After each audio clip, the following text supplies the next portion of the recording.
सत्संग से मनुष्य सीखते हैं और सत्संग से ही मनुष्य का उद्धार होता है। इसलिए सत्संग कीजिए, सत्संग सुनिए, सत्संग में बैठिए, सत्संग में रहिए। सत्संग से बढ़कर के कुछ भी नहीं होता है। संसार में कहीं पूजा करने आप जाते हैं तो वह बाहर की पूजा होता है। लोग कहते हैं चलिए तीर्थ करने के लिए। तीर्थ करने आप कहाँ जाते हैं?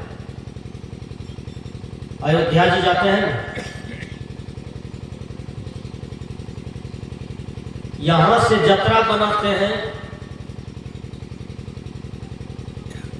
बिहार के मधेपुरा जिला खुर्दा गांव से जत्रा बना करके जाते हैं अयोध्या तीर्थ करने के लिए। अयोध्या में जो लोग रहते हैं घर बांध करके, वो आदमी तीर्थ करने कहाँ जाता है? ये बोलिए। अयोध्या आप जाते हैं तीर्थ करने के लिए। जो अयोध्या में घर बांध करके है वो कहाँ जाएगा? उसका तो रोज तीर्थ हो रहा है, तो आपका कभी कभी तीर्थ हो रहा है। तो विचार करने योग्य बात है। यह बाहर की तीर्थ से मनुष्य को क्षणिक शांति मिलती है। यह भी जो आप बैठे हुए सत्संग में, यह तीर्थ जो है आपके जीवन को तीर्थमय कर देते हैं, पवित्र कर देते हैं, सुखी कर देते हैं, शांतस्थ कर देते हैं। तो यह तीर्थ एक सच्चा तीर्थ है। सत्संग सबसे बड़ा तीर्थ है। कर्म की शुद्धता सबसे बड़ी तीर्थ है। साधना की पवित्रता सबसे बड़ी तीर्थ है। कुछ आदमी कहते हैं कि काशी जाना चाहिए, वहां जाने से भी तीर्थ होता है। लेकिन जो काशी में बसे हुए लोग हैं वो कहां जाते हैं? जो काशी में बसे हैं उसका मतलब है उसको स्वर्ग जाना चाहिए। उसको तो दिन रात तीर्थ हो रहा है। एक बार मैं काशी गया था तो मेरे जेब में खुदरा जो रुपया था लगभग 500 रुपया था। तो एक आदमी से मैंने पूछा कि हरिश्चंद्र घाट जाना है, तो बताया। तो मेरे जेब को निहारने लगा। वो अस्थाई आदमी था बगल का, मेरा पीछा करने लगा। क्योंकि हम लोग पारखी संत है, आदमी को परख जाते हैं कौन क्या है, कैसा है, उसका नेचर से पता चल जाता है। उस आदमी पर मेरा दृष्टि पड़ गया और मेरा रुपया पर उस आदमी का दृष्टि पड़ गया कि बाबा किसी तरह से भूल भुलैया में पड़े ताकि मैं इसका जेब में हाथ दे करके रुपया छीन लूंगा। संजोग से मैं एक जगह बात करने लगा जानबूझ करके। वो आदमी आया पीछे से, मेरे हाथ में जेब घुसाया, मेरे हाथ को पीछे से पकड़ लिया। हमने कहा आप वही आदमी हैं? आप ही से हम पूछे थे कि हरिश्चंद्र घाट किधर है। अब मेरे साथ में 2-3 साधु था, वो भी पीछे से उसको पकड़ लिया। अब तो ढंग से पकड़ा गया। तो मैंने कहा आप काशी में जन्म लिए हैं, काशी के अस्थाई आदमी हैं, और काशी लोग तीर्थ करने के लिए आते हैं कि काशी पवित्र नगरी है, पवित्र धाम है। अब काशी में ये चोर जो जन्म लिया है, तो बताइए आदमी अब कहां जाएगा? विचार कीजिए, आदमी कहां जाएगा?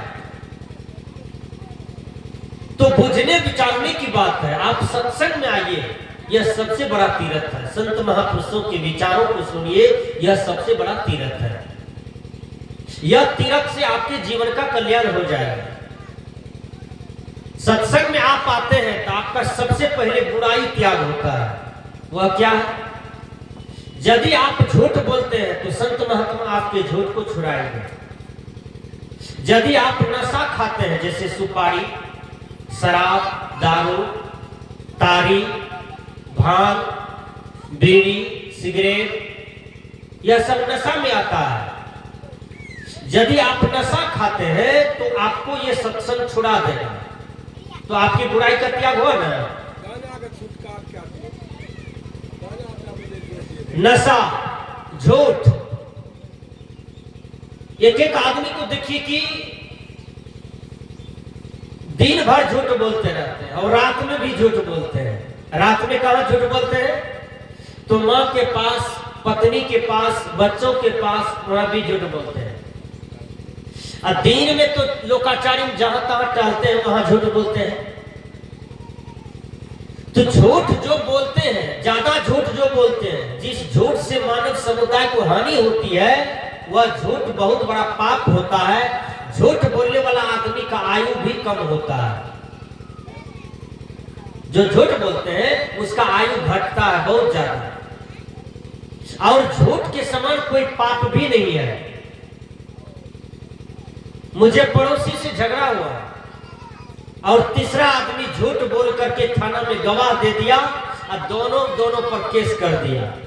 तीसरा आदमी पैसा ठगता है, इनसे भी उनसे भी। तीसरा आदमी चाय पीता है, पान खाता है, रुपया ठगता है, मान सम्मान ठगता है, दोनों से। तो ऐसे उचक्के से परहेज होना चाहिए। संत कहते हैं कि सत्संग बहुत बड़ा तीर्थ है। यह तीर्थ से बढ़कर के कोई तीर्थ नहीं है। एक बार भगवान विष्णु माता लक्ष्मी के साथ जा रहे थे बहुत दूर। भगवान विष्णु को पेट में दर्द हुआ तो माता लक्ष्मी कहती है कि यहां कोई डॉक्टर नहीं है, कोई वैद्य नहीं है, आपको पेट में दर्द हो गया, अब क्या करें? तो विष्णु भगवान कहते हैं कि अब हम नहीं बचेंगे लक्ष्मी जी, मर जाएंगे। मेरा पेट का दर्द जो हो रहा है बहुत ज्यादा हो रहा है। लक्ष्मी जी बहुत पेट को दाबते हैं, सहलाते हैं अपने हाथ से, लेकिन दर्द कहीं ठीक होवे नहीं।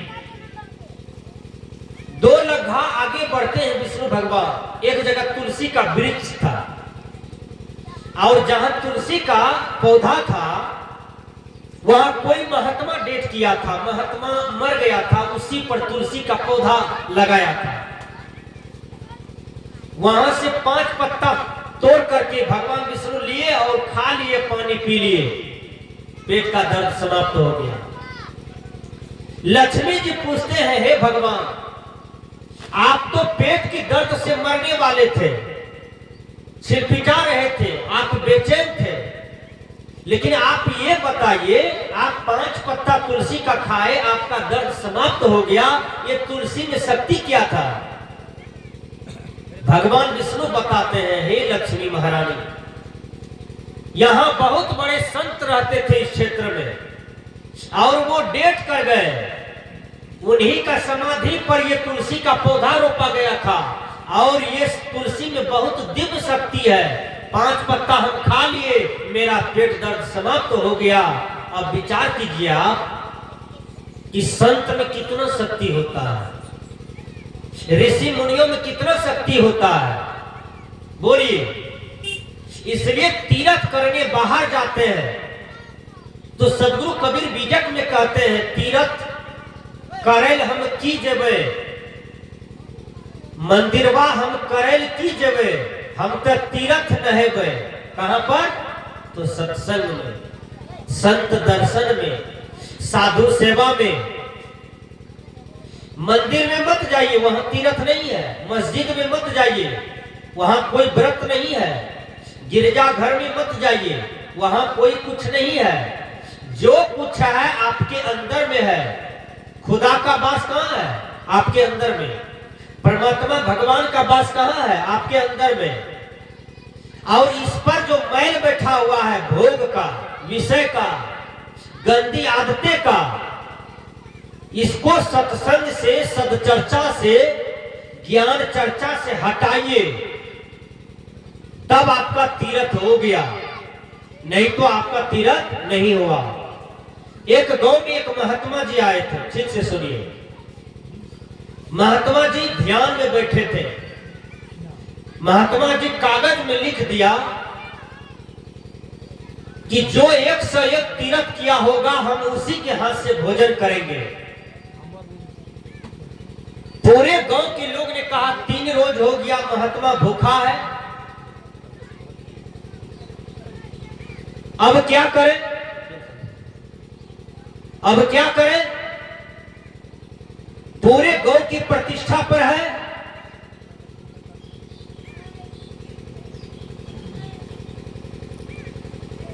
चौथा दिन एक उसी गांव में एक पुतहू आई और नई दुल्हन थी। कानों कान बात फैल जाता है ना, कोई बात समाज में होता है तो देखिएगा कानों कान बात फैल जाए। बुराई ज्यादा फैलता है, अच्छा कम फैलता है। किसी की पुतहू जहर खा के मरेगी तो वो ज्यादा फैलेगा। किसी की जवान बेटी गला में फसरी लटका लिया तो समूचा पंचायत बिना स्पीकरे का जान जाएगा। कानों कान बात फैल जाता है। और किसी कोई बलात्कार किया है, कोई छिनरपनी किया है, कोई किसी की बहू बेटियों के साथ गलत संबंध किया है, ये बात तुरंत फैलेगा। कोई किसी का गाय माल चुराया है, गहना जेवर चुराया है, ये बात कानों कान फैल जाएगा। इसको प्रचार करने की जरूरत नहीं है। तो बुराई बिन प्रचार किए हुए फैल जाते हैं। अच्छाई देखिए स्पीकर से हम लोग फैला रहे हैं। कहा लोगों की संख्या बहुत कम है। हरि चर्चा में, सत्य चर्चा में जहां जीव को कल्याण होगा, जहां मुक्ति पाएगी, मोक्ष पाएगा, शांति पाएगी, सुख पाएगा, वहां लोगों की संख्या बहुत कम हो जाता है। साग की दुकान में लोगों का भीड़ होता है, मूली सब्जी की दुकान में लोगों की भीड़ होती है, लेकिन जहां हीरा बिकता है वहां लोगों की भीड़ नहीं होती है। वहां जिसके पास पूंजी रहेगा वही पहुंचेंगे। तो पूर्व जन्म का पूंजी चाहिए, वर्तमान जन्म का पूंजी चाहिए। दोनों जन्म का पूंजी से आदमी अपना महापूंजी वाला होता है। दोनों जन्म की पूंजी उदय होता है, तब सत्संग में बैठते हैं, तब सत्संग में जाते हैं, तब सत्संग उसको अच्छा लगता है, तब उसको अपने जीवन का कल्याण अच्छा लगता है। तो नई नवेलन दुल्हन आई थी, वो कहती है माँ राम, माय राम, माता जी ये बताइए महात्मा 4 रोज से भूखे हैं, क्यों भूखे हैं? गांव में किसी की यहाँ भोजन नहीं है? का बेटी भोजन है।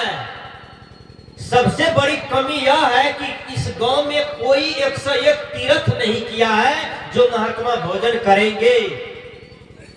का मां हम किए हैं 101 तीर्थ। कार्य आपका उम्र 16 वर्ष होता है और आप कहते हैं हम 101 तीर्थ किए। इस गांव में सबसे बूढ़ा आदमी 110 वर्ष का उम्र है और उसका तीर्थ 56 ठो पूरता है, जबकि वो बहुत तीर्थ किया है। 56 को तीर्थ हो रहा है। आप 16 साल की बचिया है, अभी शादी होके अबे किए हैं, आपका तीर्थ कैसे हो जाएगा?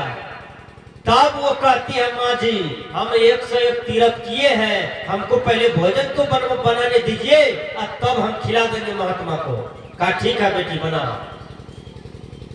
भोजन बनाने के लिए गई, पहले स्नान कर ली। सैकड़ों काम छोड़ करके मनुष्य को लेटरिन करना चाहिए।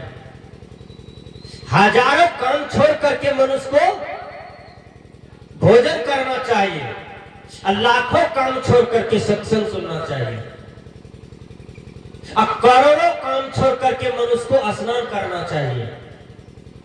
तो स्नान करती है, स्नान करके पवित्र कपड़ा पहन करके भोजन बनाई, 56 व्यंजन का भोजन बनाई। अब भोजन बना करके गई महात्मा के सामने, कहा महात्मा आंखें खोलिए, आप इस गांव में 4 रोज से भूखे हैं, आपको भोजन बना के हम लाए हैं। महात्मा कहते हैं बेटी तुम 101 तीर्थ की हो? कहा हम किए हैं। कहा कैसे? कहा हमारा घर यहाँ से 1 किलोमीटर दूर है, भोजन हम बनाए हैं, मेरा मन पवित्र है, कर्म पवित्र है, हम वैष्णव है। एक डेग देते हैं तो 1 तीर्थ हुआ, दूसरा डेग देते हैं 2 तीर्थ हुआ, तीसरा कदम रखे हैं 3 तीर्थ हुआ, चौथा कदम रखते हैं तो 4 तीर्थ हुआ।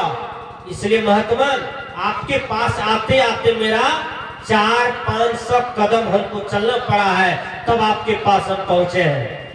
महात्मा ने कहा बेटी भोजन कराओ, तुम्हारे यहाँ से ही भोजन करेंगे, क्योंकि तुम तीर्थ किए हो, 101 से ज्यादा तीर्थ किए हो, इसलिए तुम्हारे यहाँ से भोजन पाएंगे। तो जिसका मन पवित्र है समझिए उसका तीर्थ हो रहा है। इसलिए संत कहते हैं सत्संग बहुत बड़ा तीर्थ है। यही सत्संग में मां मीरा बदल गई, सबरी बदल गई, इंद्रमती बदल गई, खेमसरी बदल गई, रत्नाकर इतने बड़ा हत्यारा था वो बदल गया, सजन कसाई बदल गए, अंगुलीमाल बदल गए, बड़े बड़े सठ, बड़े बड़े पतित, बड़े बड़े गिरे हुए आदमी इसी सत्संग से बदल गए हैं। इसलिए संत महापुरुष कहते हैं कि सत्संग एक तीर्थ है, जहां सत्संग होता है बिन पूछे वहां जाना चाहिए। आज लोग मत मजहब की बात करने लगते हैं, पंथाई बात करने लगते हैं। नहीं, मैं पूछता हूं, कोई कहते हैं मैं कबीर पंथ हूं, पंथ में न चलिए। कोई कहते हैं मैं रमोत हूं, इस पंथ में न चले। कोई कहते हैं तुम संत मत वाला हो, इस पंथ में न चले। जहां सत्य की चर्चा होता है वहां जाके बैठिए। चाहे कोई भी महात्मा सत्य की चर्चा करता हो तो उनको ध्यान से सुनिए, उसको मन लगा करके सुनिए और अपने जीवन में धारण कीजिए, ग्रहण कीजिए, आपका जीवन का कल्याण होगा।